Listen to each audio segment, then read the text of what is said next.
இந்த சாட்சியில் நம்ம பார்க்க போகிறது எக்ஸசைஸ் 3.18 இருக்கக்கூடிய ஃபர்ஸ்ட் சம். என்ன கொடுத்துருக்காங்கன்னு பார்த்தீங்கன்னா, ஒரு ஏங்கிற மேட்ரிக்ஸ் கொடுத்துருக்காங்க, பிங்கிற மேட்ரிக்ஸ் கொடுத்துட்டு இதில் A plus B equal to B plus ஏன்னு ப்ரூஃப் பண்ண சொல்லியிருக்காங்க. ஸோ ஏ ப்ளஸ் பி அப்படிங்கிறது ரெண்டு மேட்ரிக்ஸோட ஆடிஷன் தான்.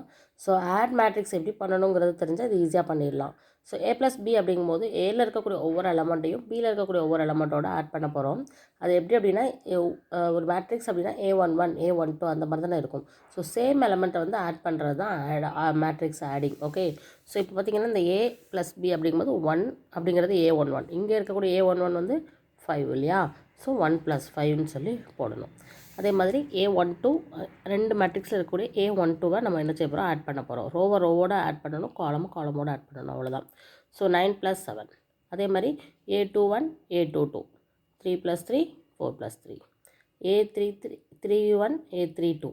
ஸோ 8 + 1 -3 + 0. ஓகே, ஸோ இதை ஆட் பண்ணி எழுதுனோம்னா நம்மளுக்கு A + B கிடச்சிரும். அதே மாதிரி B + Aவும் கண்டுபிடிச்சி ரெண்டும் எப்படி தான் வரும், ஈக்குவலாக தான் வரும். இதை டீட்டெயிலாக பார்க்கணும் அப்படின்னா மேக்ஸ் டியூப் சேனலை சப்ஸ்கிரைப் பண்ணி வச்சுக்கோங்க.